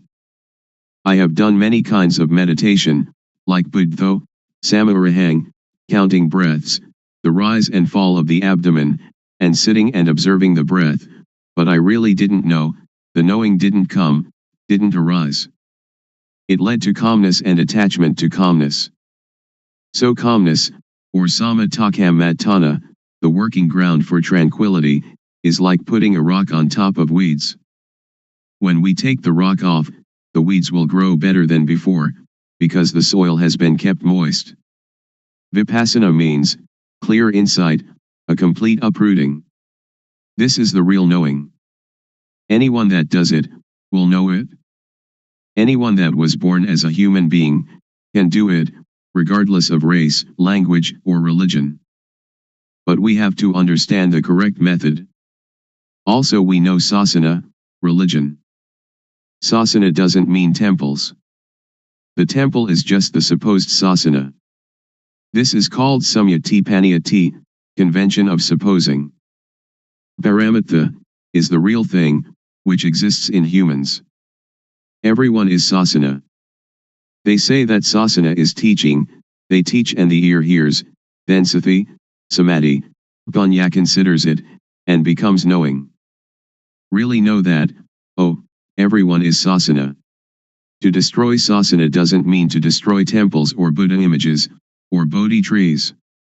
To destroy sasana means to say bad things to people, to hit people, to kill people, which is great evil. So sasana is humanity. To curse someone is to curse sasana, to injure someone is to injure sasana, that is what evil is. Now Buddha sasana, Buddhism. Buddha means, one that knows. The body is like a doll. Sati, samadhi, panya is the knowing. So Buddha means sati, samadhi, panya, or the mind that is clean, illuminated and calm, which exists in everybody without exception. Now we talk about papa, sin. Papa is not knowing, darkness, stupidity. We fear papa, but why don't we make ourselves realize, so that we will be free of that fear? Panya, merit, is knowing clearly. People, when they come too close to monks, they fear papa. It is as if monks are the papa itself. That is just samyati. Now we don't have to fear papa. If we cannot conquer papa, then we will have no chance and no time to conquer it. Don't fear papa, but try to conquer papa. This doesn't concern making merit, keeping precepts, or vinaya, the code monastic discipline. The developing of sati is dhamma, is vinaya, is sila, normality, and is everything. We know all this because we develop sati. If we do not develop sati, but just study, that is only to memorize, not to see clearly or to see really. The developing of sati is to know clearly, to know really. When one knows, one can assure oneself and others. Anyone that does it will know it, because everyone knows the same thing. The knowledge is the shared object of developing sati. The result of developing sati can end dukkha. We don't attach to samyati, we will not fear ghosts, we will not fear deities. We don't attach to any samyati at all, because anything that does not exist we don't have to fear. Ghosts and deities have no real existence, just samyati. A ghost is somebody who speaks, thinks, or does evil. A deity is one that speaks good, thinks good, or does good. We know how to be human. Ghosts arise in people while they speak, think, or do evil. When anger arises, and we can stop anger, that is human. When we can make our mind calm and clean all the time, that is deity, a mind worthy of respect. When we know like this, we can break through. So Vipassana has this object, the 6 sense bases, eye, ear, nose, tongue, body, and mind, the 5 aggregates, that is from the texts, the 12 bases, the 18 elements, the 22 faculties, the 4 noble truths, and the 12 patijjasamuppada, dependent co-arising. We learn from the texts, we study it, but we don't know it. We just know from memory. When we come to develop sati, the knowing will arise, that is the real thing. When we use sati to watch thought, whenever thought arises we know it, because when we move we have sati. Thought has no real self. When thought arises we have sati and know it, like a cat watching a rat. When the rat emerges the cat catches it immediately. This is the same. When we have sati in each movement, when thought arises we know it, see it, and understand it. This means that we can untie it and conquer it. The elders said that to conquer others 100 or 1,000 times has not the benefit of conquering oneself just one time. To conquer oneself is to conquer thought. When thought arises we see it and know it. Then it cannot proliferate. Whenever thought arises we know it. When we develop more and more sati, there will arise jnana-panya, knowledge arising from full awareness, knowing, to know clearly, to know really. Vatu, thingness, means everything in the world and in ourself, we have to know it all. Paramutta means, everything that exists in the world and in ourself, seeing it, having it, being it, right now in front of us, touchable with the mind, we have to know it all. Agara means, that everything in the world and in us can change. When we clearly comprehend it, then we see, know, understand, and touch, dosa, moha, lopa, anger, delusion, greed, because it is vatu, paramutta, akara. After knowing this the mind will be very cheerful, and can see, vedana, sunya, sankhara, vijnana, feeling, percept, conceiving, knowingness, not being dukkha. The real pra, noble, inheres in this. Pra doesn't mean you shave your head, but means the quality of the mind. Paramutta means the real thing. The real pra is in everybody without exception. In this way of developing sati, the feeling of the movement is the cause, the effect is knowing all this. Pra means teacher, one that teaches. When they know this and teach this, there is no dukkha. A real pra knows samyati panyati, paramutta panyati, atta panyati, and ariya panyati, the four levels of designation. The mind has changed and we will really know this. If we know other things it is not correct. We continue the practice. There will arise biti, rapture. We feel comfortable, the mind is light, it is like in darkness there arises the light, or the dirty becomes clean again. Or like black and white, or the heavy becoming light. The mind changes from one stage to another. When the knowing arises, the not knowing disappears immediately. When the quality of the real pra arises, the quality of not being a pra disappears immediately.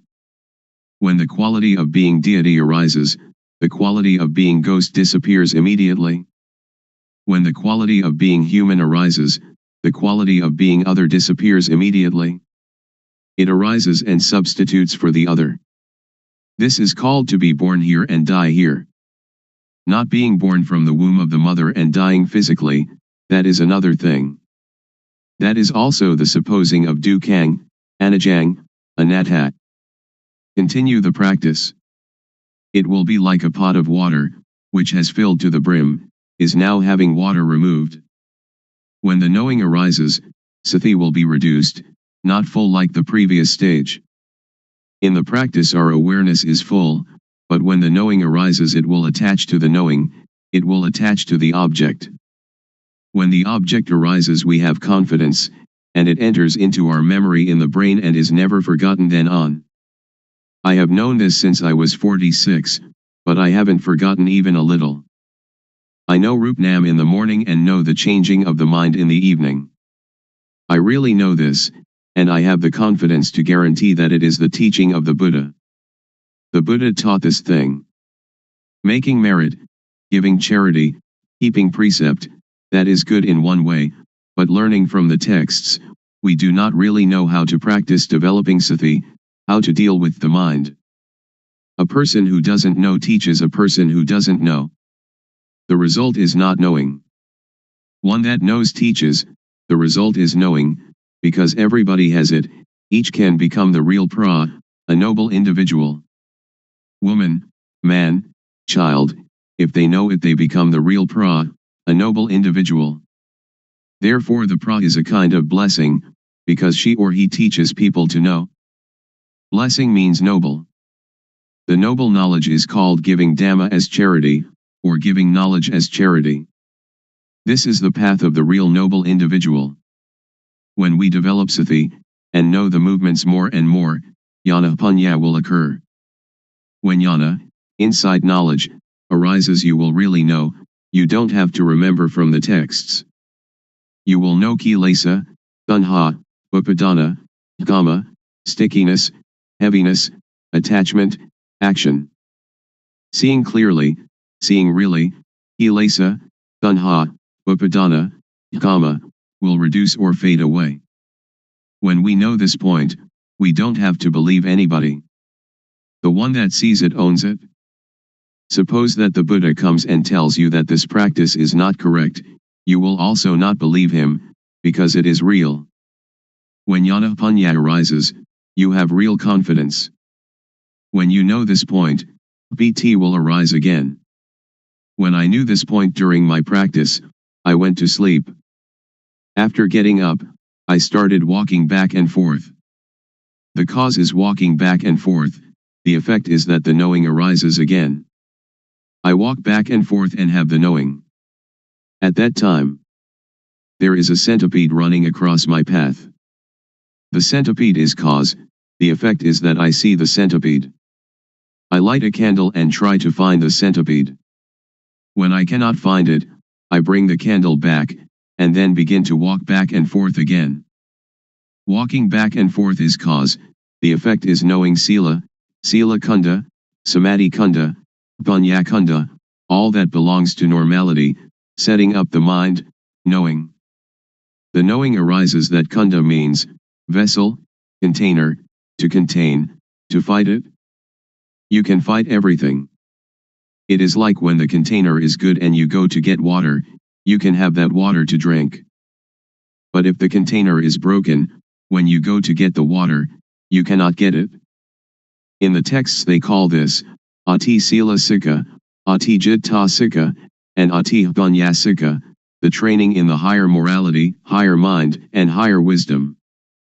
We can compare them, the texts and the experience.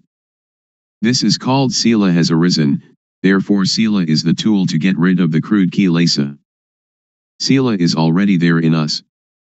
So this kind of sila doesn't concern keeping precepts, but only concerns the development of sati. When we practice this kind of developing sati, its result will happen in this way. When we know this point, we will understand that sila can really get rid of the crude kilesa. When the crude kilesa is removed, sila will occur. It is like when we plant fruit trees, banana, coconut, or palm, the shoots are already there, but to see them we have to wait until they come up. When we see them, that is the result. Please work diligently and devotedly at developing sati. Whatever people may say, we don't have to pay attention to it. Even though you make merit and give a lot of charity, you will never know this experience. Even though you study a lot, you'll also never know. They do not concern this thing. This can really untie dukkha. When we can cure dukkha, wherever we are comfortable. If we are parents, teachers, children, police, soldiers, monks, novices, or whoever, we will be comfortable, because dosa, moha, lopa disappears, the attachment disappears. But we have to go over this object again and again, so as not to forget. But when you really see it you will never forget it. I have seen it, and I have never forgotten it. Now we come to know samatha, concentration calmness, or doing calmness. There are two kinds of calmness. Samatha calmness is the calmness of not knowing. So samatha meditation is only a device to keep the mind calm. Vipassana, liberating insight, means to see clearly, to know really. It is also calmness, but a different kind of calmness. Developing sati, the calmness will arise by itself because it is already there. The arising calmness is the unattachment, not having dosa, moha, lopa. When people say anything to us, sati will come immediately. It is like having only one chair but there are two people who are running to sit on it. When sati arises, sati will sit there. Dosa, moha, lopa cannot come, because sati, samadhi, panya is already there. It is full. The fullness is already there. The voidness is also already there. It is like an empty glass, which has air inside it but we cannot see the air. When we pour water into it, water will substitute for the air, all of the air. The matter of sati is the same thing. I can really assure you. Suppose there is somebody who says bad things to us. Sati will come, and we can see it clearly. Parents teach us that if there is somebody cursing us or saying bad things to us, we should be patient and not get angry. But we cannot stay still because we don't see it.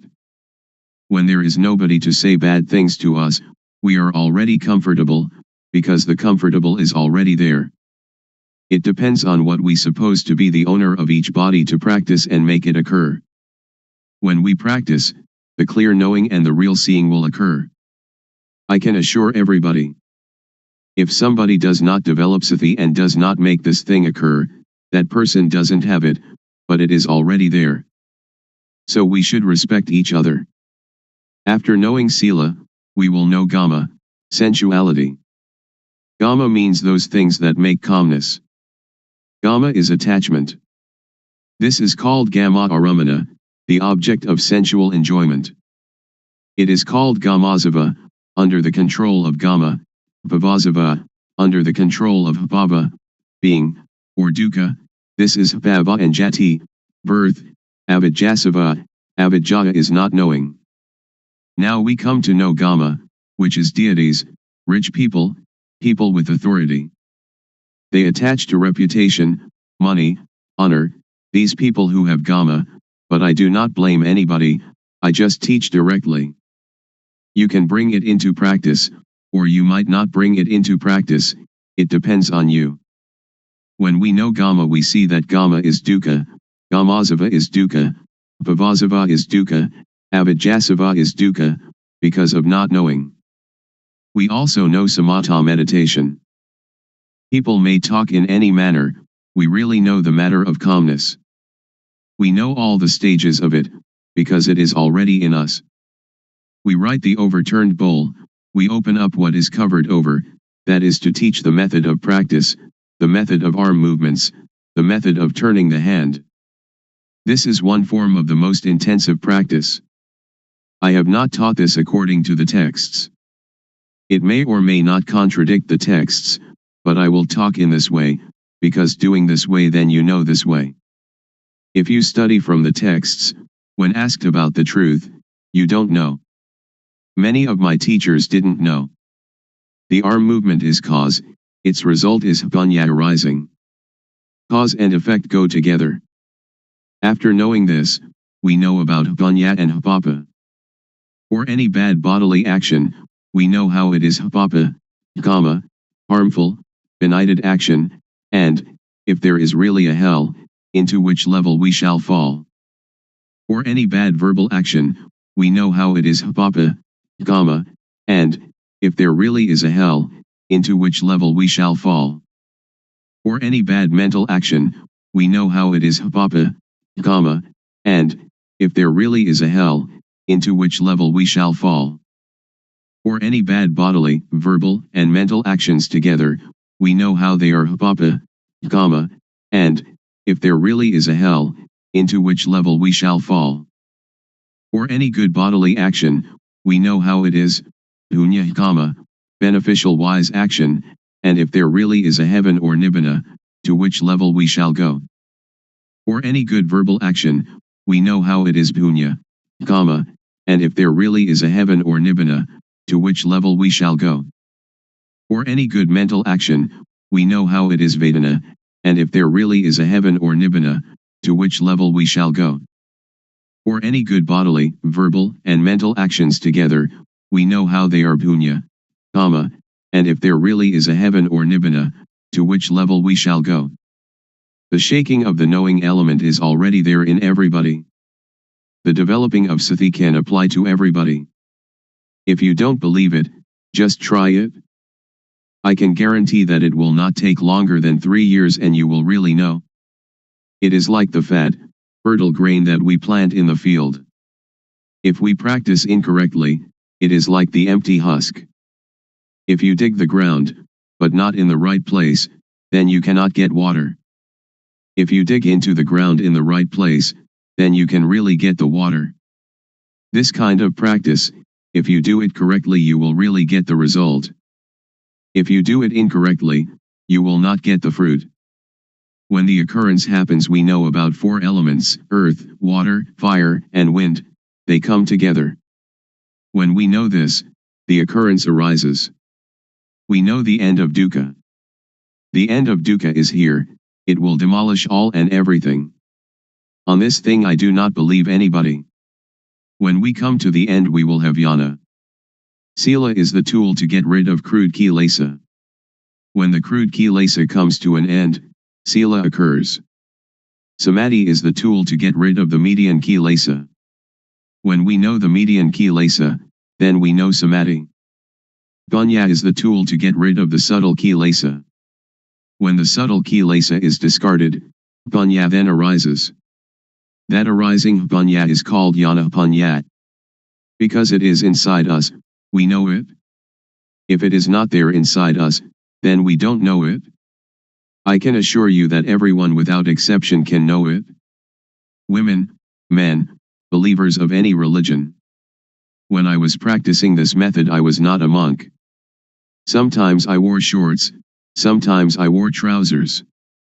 After knowing this Dhamma, I taught brothers, parents, aunts, and uncles for 3 years. They knew, but they knew little, but still they knew the real pra, knew the supposed pra, knew samyati panyati, paramutha panyati, attha panyati, and ariya panyati. The mind changes from commoner to noble individual. They say that nibbana is tadunga pahana, abandoning by substitution of opposites, vikkumbana pahana, abandoning by suppression, samacheda pahana, abandoning by destruction. Tadunga pahana is to come to know oneself thoroughly. There are 4 levels of knowledge. First, we know until the end of dukkha, but we know only a short time, it doesn't last long. Second, we know longer, like the light of a bigger lamp. Third, we know even longer, like the light of even bigger lamp. And fourth, when we know the end of dukkha, but after we know it is there all the time. It is like the full flame of the lamp, or the light of the sun, the very brightest light. There are 4 kinds of jnana. We have to really know it. This is learning and practice. Learning means moving the arms. Practice means turning the hand up and down. After learning and practicing this method, the fruit will come, and we will have no doubt, because we know all. We also know the end of dukkha.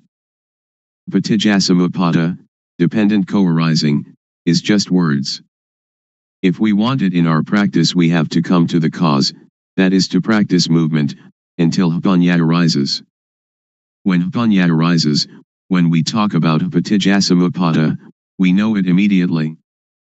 So now we come to the conclusion. We practice developing sati, and we come to see thought, we come to see the mind. We do the practice like a boxer. Once in the ring, the boxer must box. We do it often, step by step. We do it like a ball in a field. When people do not stop kicking the ball must continue to roll. When they stop kicking it, the ball comes to rest by itself, it doesn't have to fight nor to escape. We come out of thought, come out of the cave, and we live in the brightness. We see our life mind at all times. When the mind moves, we know it. Sati panya, awareness knowing, is there immediately, like a barrier against all harm. And though the world of others be turbulent and heated, with us the whole world is at peace. Be that way. To be experienced by the knowing each one for oneself. How to practice developing sati. The Buddha teaches us to know our duty. The duty of humanity is to practice Dhamma. The duty of humans is to teach humans to be human. So we should look to ourselves first, we should consider ourselves first, we should teach ourselves first. If we waste our life, we cannot buy it again. If we let our life suffer, we waste it. The Buddha teaches us nothing else than to extinguish dukkha, suffering, but when we don't know, we seek its cessation outside ourselves. But dukkha of that kind doesn't exist. The teachings of the world teachers are like all the leaves in the forest, but those leaves that can be used as medicine are few. Don't take them all, together with their roots and trunks. When it comes to the practice of gammatthana, meditation, or vipassana, insight, we should take only that which can prevent dukkha from arising, can extinguish dukkha at its source, can destroy moha, delusion. So we take only the heart. The heart of the teaching I am talking about is to have sati, awareness, to have panya, knowing, to see thought. Whenever thought arises, see it, know it, understand it. Know it in whatever manner it comes, and know how to prevent it from deluding us. Wherever we are, that is where we must practice. Nobody else can do it for us. Wherever we go, we are the one that goes. Wherever we stay, we are the one that stays. Sit, eat, drink, sleep, we alone do it. If we are a person who keeps precepts or gives charity, we can practice. And if we are somebody who never does these things, we can also practice. To help others is good, but it is good only in a worldly way. To practice developing sati, samadhi, panya, awareness, steadiness of mind, knowing, however, is good in every way. So before you teach others, you should train yourself, until you clearly and really see, know, and understand. When you really see, really know, and really are, then you can teach others comfortably. So this practice, we have to learn it ourselves, we have to teach ourselves, we have to see ourselves, we have to know ourselves, we have to understand ourselves, we have to do ourselves. So you needn't be interested in others, just do this movement practice a lot, do it as nothing special, do it without hurry, without doubt, without speculation, do it without expectation of result. Be simple, and just move, one movement at a time, and know. When you don't know, let it pass, when you know, let it pass. Sometimes you know, sometimes you don't know, so it goes, but know. When the body moves, know it. When the mind moves, know it.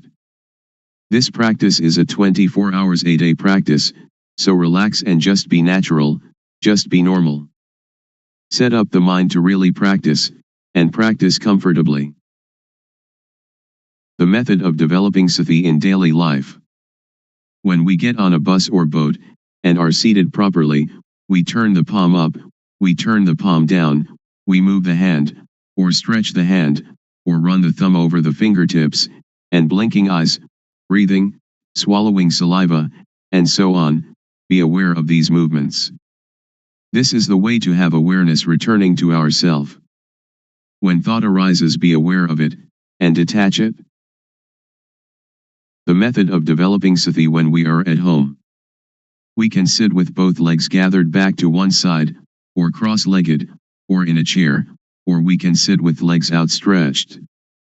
We can stand or lie down doing the rhythmic practice too.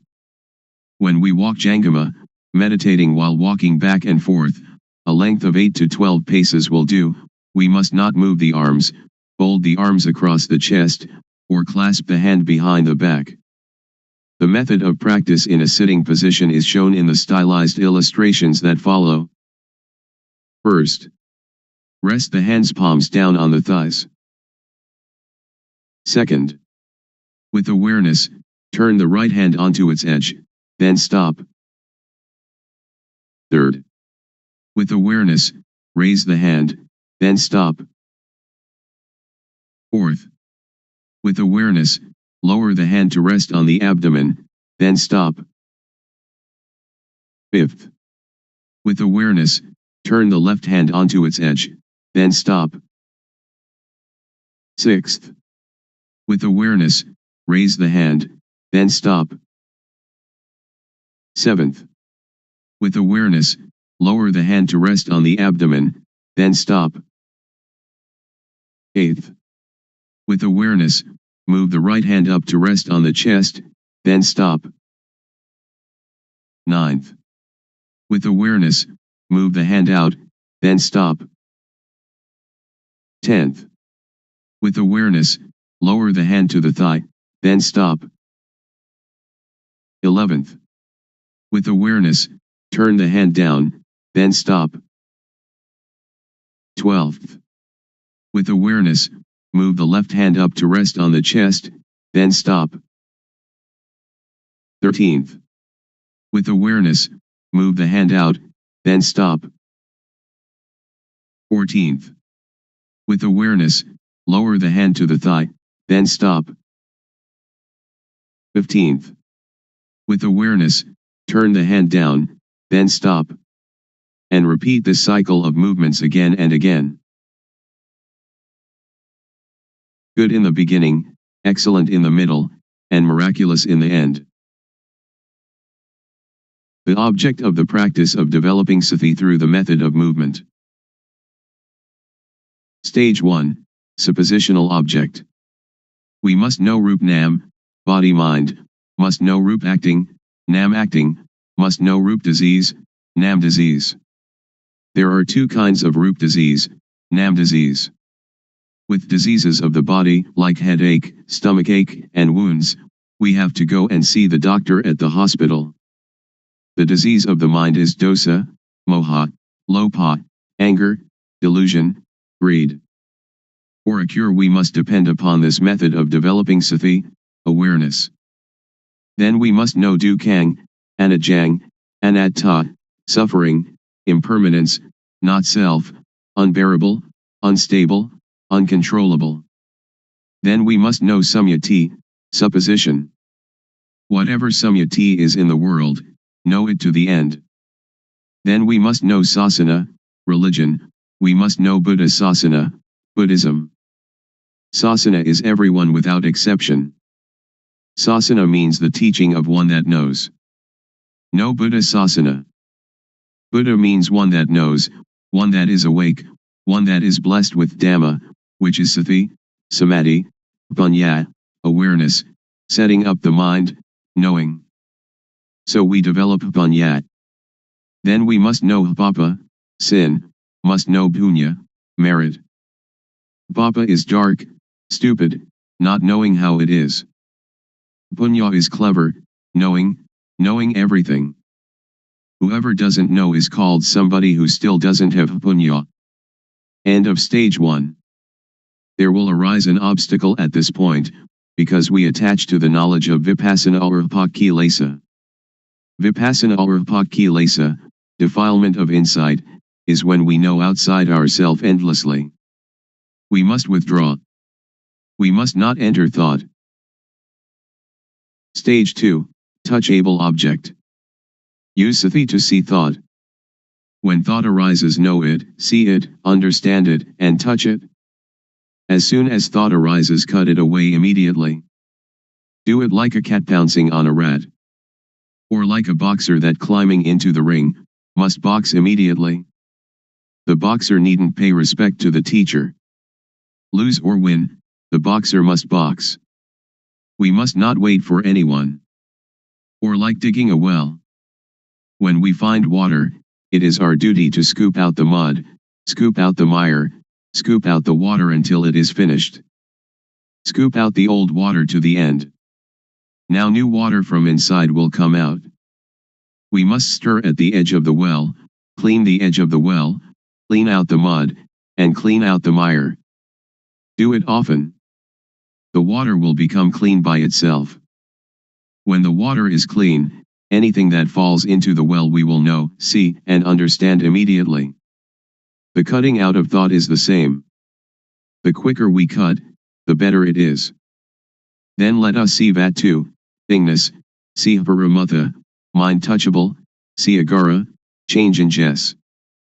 Vatu means things that exist in the world, everything in humans and the mind of humans and creatures. Paramutha means things that really exist, we are seeing, having, being it, right now in front of us, touchable with the mind. Agara means change in Jess. Suppose we have a full can of dye, originally of 100% quality. If we dye cloth, it will adhere to the material 100%. When we know, we see, we can touch with the mind, the same full can of dye but the quality declines. Take it to dye cloth, it will no longer adhere to the material. This we must really see, must really know. Then see dosa, moha, lopa. Then let us see, vedana, sunya, sankhara, vijnana, feeling, percept, conceiving, knowingness, see them, know them, and touch them. Really understand this. We needn't doubt. Now there will arise a little bhiti, rapture, but bhiti is an obstacle in the higher practice of Dhamma. We must not be interested in that bhiti, we must come to see thought. This is the beginning of the touchable object, of this method of developing sati, of one that has panyat. Continue to see thought.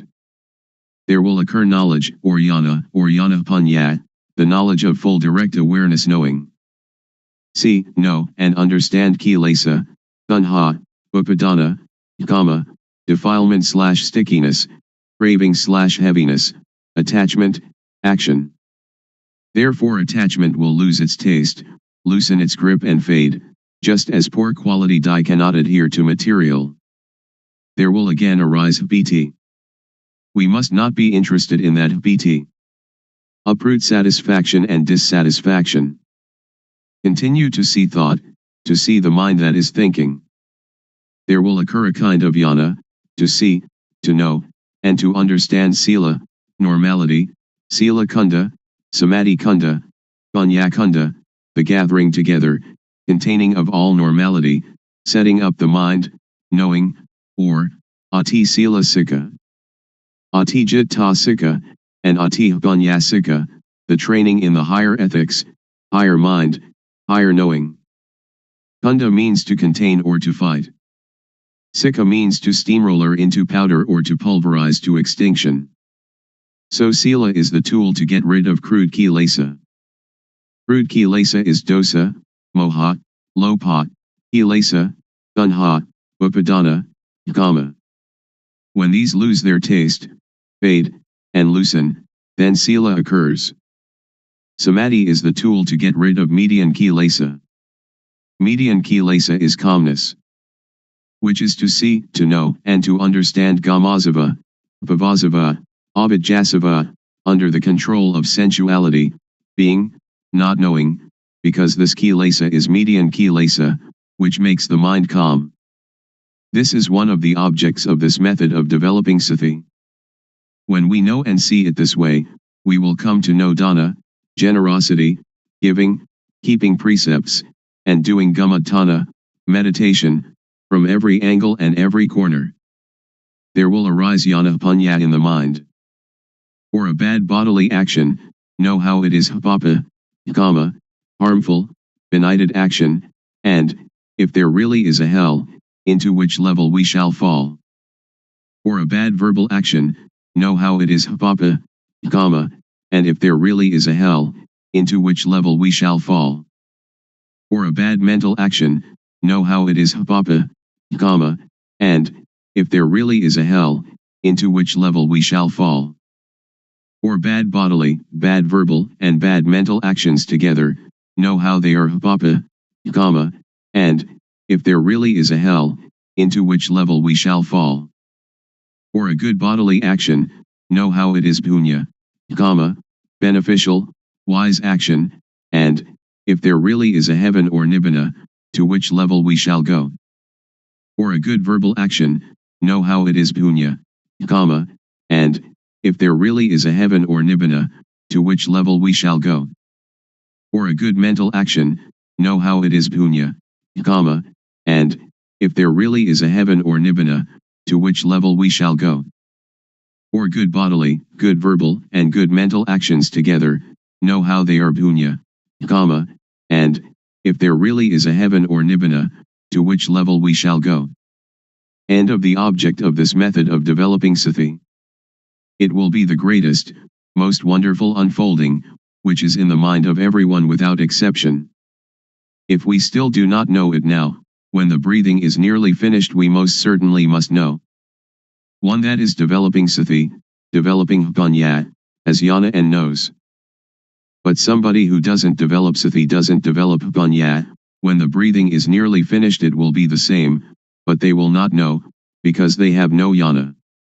To clearly know and really see, not just to memorize or recognize, to know with yana panya of the real developing of sati, is to be able to assure oneself. It is said that at the end yana will arise. Be careful about abnormalities that may occur. Be aware of yourself. Don't attach to happiness or to anything that arises.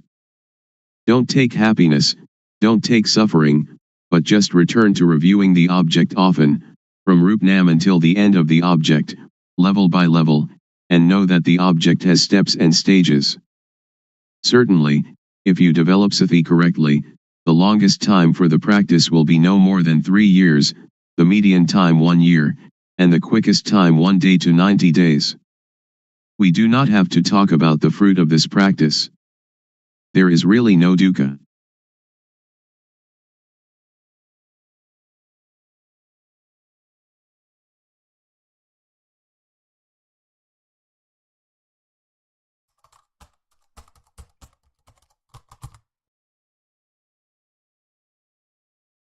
May all beings be at ease. Whatever living beings there may be, whether they are weak or strong, omitting none,